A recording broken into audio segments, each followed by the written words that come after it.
Midnight. Alright, look, I'm gonna be upfront about something right at the top here. I really want these Venom movies to be good. I enjoyed the first one, I was a bit down on the second one while liking a lot of individual elements of it, and I was pretty excited for The Last Dance. There's just something about them that I always want to cheer for. I like Tom Hardy, I like this bizarre Eddie Brock performance, and the movie's very goofy, very 90s take on Venom himself. I'm a huge sucker for all that stuff, so I just find this series pretty hard to dislike. I also really enjoy that 2018 Donny Cates Venom run that introduced Knull in the comics. So I take no pleasure in saying that I didn't like Venom: The Last Dance very much. If they had completely screwed up on Knull, but the Venom comedic duo was better than ever, I could forgive it. And conversely, if they had set aside the charming buddy comedy aspect of it a little bit, in favor of making Knull a compelling villain and his invasion tense and exciting, I could enjoy that too. Instead, they kind of left us in this middle ground, with a movie that I found goofy and fun in spots, but it just feels a lot more lifeless than it should. So, as much as it pains me, let's talk about it. Now, I hope it goes without saying that there will be spoilers, but I will mention it here anyway. Oh, and I've been getting closer and closer to that 700k subscriber count. I'd love to hit it before the end of the year. So if you find yourself watching my videos but haven't subscribed yet, I'd really appreciate it. Speaking of crushed, it's showtime, freaks. The more time I've had to think about these movies, the more I've come to believe that what appeal they have to me may lay less in the traditional superhero movie beats, and more that they remind me of a very specific kind of like fish out of water kids comedy from the 90s and 2000s. Like if there was some ludicrous scale that for some reason put genre movies on a line from The Dark Knight to 1999's My Favorite Martian, where news producer Jeff Daniels learns to be a better person from Martian in Disguise Christopher Lloyd and his wacky computer-generated supersuit sidekick, the Venom movies are definitely closer to that second one. Now, this sounds like I am really slamming the films, and granted, it's not exactly a high compliment, but I don't think it has to be damning either. I think the Venom movies have always been at their best when they hewed the closest to being goofy hangout comedies, but The Last Dance, despite some good moments for Eddie and the symbiote, never really capitalizes on that. It's a road trip movie that, for some bizarre reason, decides to focus more on a random family traveling to Area 51 than it does on Eddie and Venom's relationship. And the family had some cute moments, but it was a pretty baffling choice in a movie that hinges on the symbiote's sacrifice at the end. The film could have built up to what that means for the two of them, but I don't think it really did, giving us an ending that feels weirdly unearned.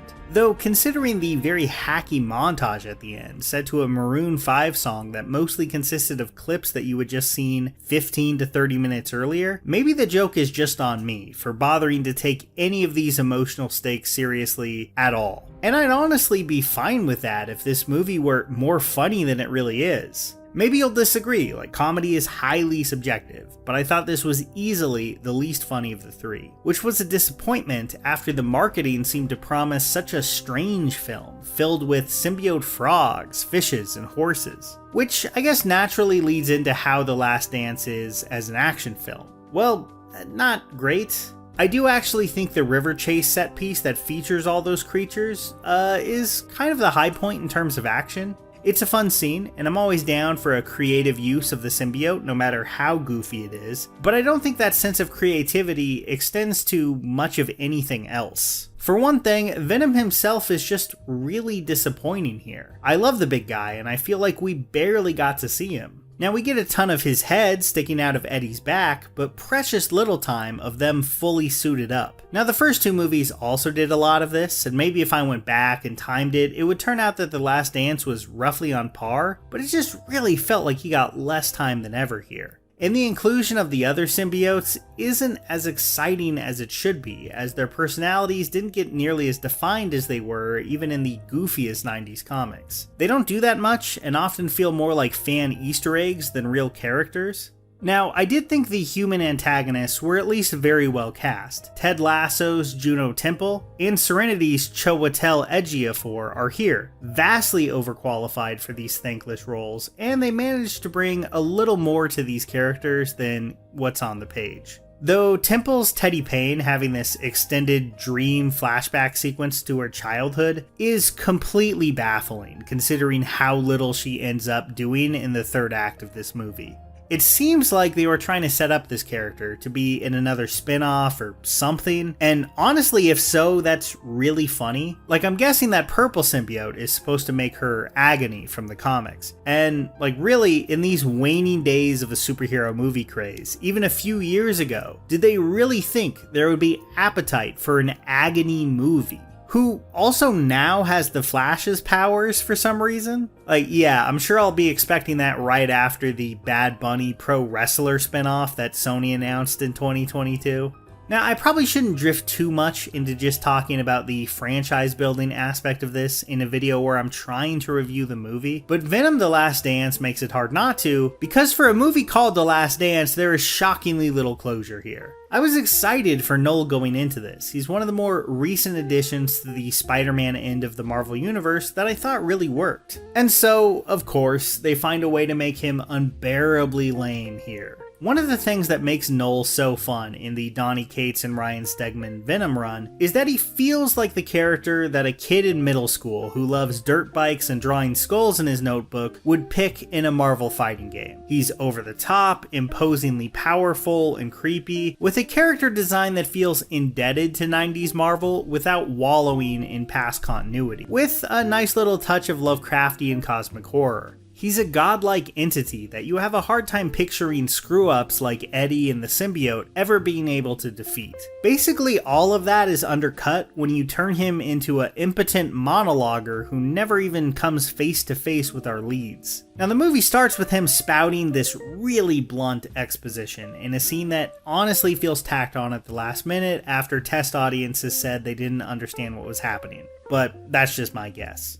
The post-credits scene, though, is even worse, setting up Knull for more appearances. I get they're trying to do a Thanos thing here, but I'm sorry, it's not 2012 anymore. No one wants this. If you have a great and compelling villain in your movie, use him in the movie. The age of these things coasting along to another sequel with ease is over, and this kind of thing reeks of the exact kind of franchise building mindset that people got really sick of like 5 years ago. You're billing yourself as the last Venom movie. Fulfill that promise in a compelling way. Don't pull the rug out from under us in an attempt to get us invested in some other spin-off or Spidey sequel that will come out years from now.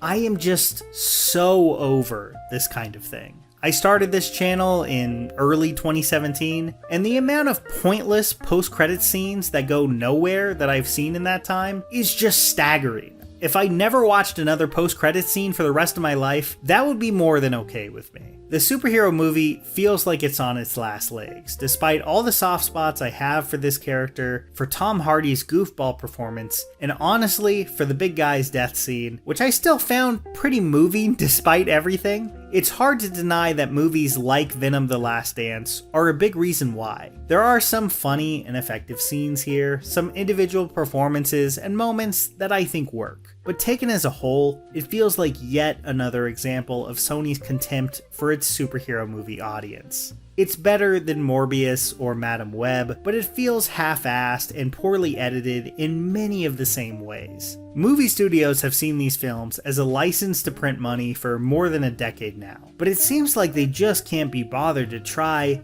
a little bit harder than this, because Venom: The Last Dance isn't gonna cut it, and I know they can do better.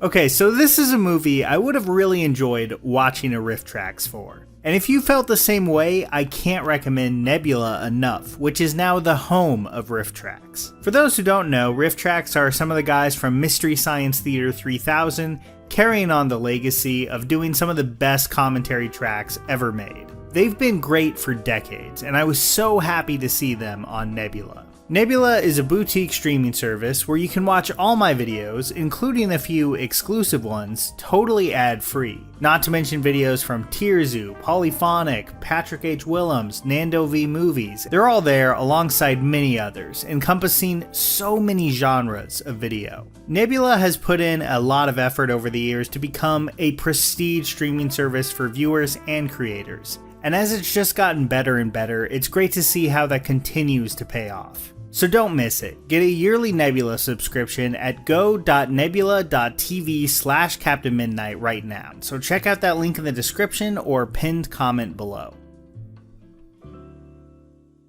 Here's a special tip for the fellas and girls who have not already joined Captain Midnight's new 1940 Flight Patrol. You'd better hurry up and join at once because there's a big adventure ahead. The thing to do now is to get started because we're going to have not only barrels of fun, but loads of free gifts and prizes too.